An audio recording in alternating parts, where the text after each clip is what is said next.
Hello बच्चों, welcome to Nandan coaching zone. कैसे हैं आप सभी लोग। चलिए हम लोग अपना अगला टॉपिक स्टार्ट करते हैं। आज हम पढ़ेंगे मेंडलवाद के बारे में। मेंडल कौन है हम ये जानेंगे, उन्होंने क्या किया था, उनका जन्म कहाँ पे हुआ था, हम ये सब इस वीडियो में जानेंगे। और आप लोगों को आज हम मेंडल का पहला नियम है जो कि प्रभाविता का नियम है, इसके बारे में बहुत अच्छे से समझाने वाले हैं। आप एक बार अच्छे से अगर आपने हमारे साथ पढ़ लिया तो आई श्योर कि आप लोग ये टॉपिक तो कभी भी नहीं भूलेंगे, चाहे जब भी आपके सामने आएगा आप इसको आराम से डिफाइन करके एग्जाम में लिख सकेंगे बच्चों।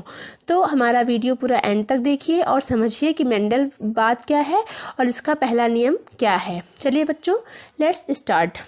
सबसे पहले समझिए कि मेंडल का जन्म कहाँ हुआ था। मेंडल का जन्म हुआ था 22 जुलाई 1822 को जर्मनी के सिलीसिया गांव में। जर्मनी के सिलीसिया गांव में इनका जन्म हुआ था। इनका पूरा नाम था ग्रेगर जॉन मेंडल और इनको आनुवांशिकी का जनक भी कहते थे बच्चों। ठीक है, इनको क्या कहते थे, आनुवांशिकी का जनक कहते थे।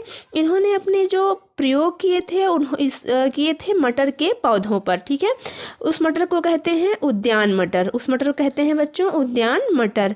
मतलब इन्होंने अपना प्रयोग किस पे किया था, मटर के पौधों पे किया था। मटर के पौधे इन्होंने क्यों चुना था, क्योंकि इसमें संकरण आसानी से करा सकते हैं, इसमें विभिन्न लक्षणों वाले पौधे मिल जाते थे इनको, और उसके बाद में ये गार्डन में आसानी से अवेलेबल थी और ये वार्षिक पौधा था। ठीक है, इसलिए उन्होंने मटर के पौधे का सिलेक्शन किया था अपने प्रयोगों के लिए।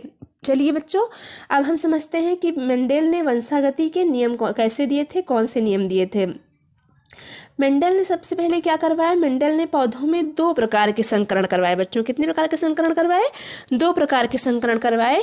एक था एक संकर संकरण, दूसरा था द्विसंकर संकरण, जिसे मोनोहाइब्रिड क्रॉस या डाइहाइब्रिड क्रॉस कहते हैं। ठीक है, इन्होंने 2 तरह के संकरण करवाए थे। इतना हम समझ चुके हैं।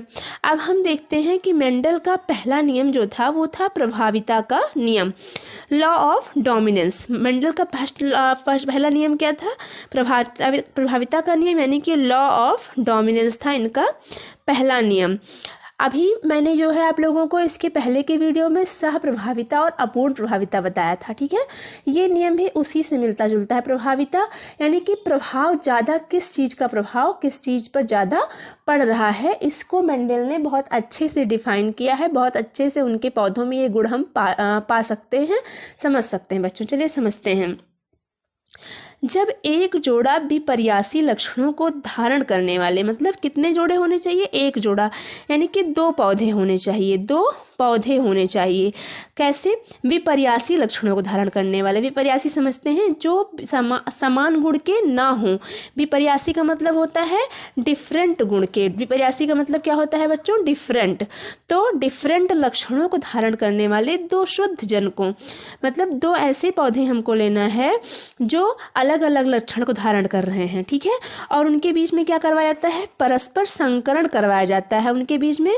तो उनकी संतानों में विरोधी में से केवल एक प्रभावी लक्षण परिलक्षित होता है और दूसरा प्रभावी लक्षण व्यक्त नहीं हो पाता। ध्यान से समझेंगे एक बार और हम लोग को तैयार हो जाएगा।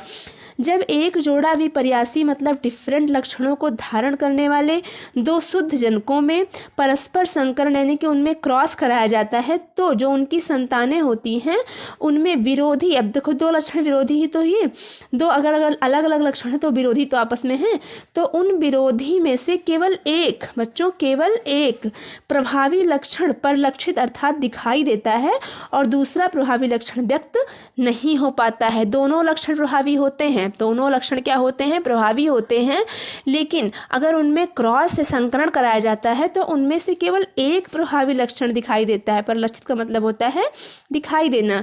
केवल एक प्रभावी लक्षण परिलक्षित होता है और दूसरा लक्षण व्यक्त नहीं हो पाता है। यही क्या नियम है, प्रभाविता का नियम है बच्चों। ठीक है, अब समझते हैं कैसे। देखिए, इन्होंने मटर के पौधे में करवाया था अपना प्रयोग। सारा इन्होंने किस में करवाया था, सारा प्रयोग इनका हुआ था मटर के पौधे में। तो मटर के इन्होंने 2 गुणों वाले पौधे लिए। ठीक है, अब इन्होंने लक्षण कौन सा लिया, इन्होंने ऊंचाई के 2 अलग अलग लक्षण लिए। क्या लिया इन्होंने, ऊंचाई का 2 अलग अलग लक्षण लिया। जैसे एक पौधा इन्होंने लंबा ले लिया, दूसरा पौधा इन्होंने बौना ले लिया। लंबा वाला पौधा टीटी जीनोटाइप का ले लिया, मतलब टाल, और बौना वाला पौधा स्मॉल टीटी जीनोटाइप का ले लिया। ठीक है, इन दोनों में संकरण करवाया तो जो F1 पीढ़ी यानी कि जो फर्स्ट पीढ़ी बनी उसमें पौधे कैसे थे, टी उनका जीनोटाइप निकला। उनका जीनोटाइप क्या निकला, टी निकला। अब इसमें जो टी कारक है लॉन्ग वाला, जो मतलब कैपिटल टी है, वो लंबाई का कारक है, स्मॉल टी किसका कारक है, बौनेपन का कारक है।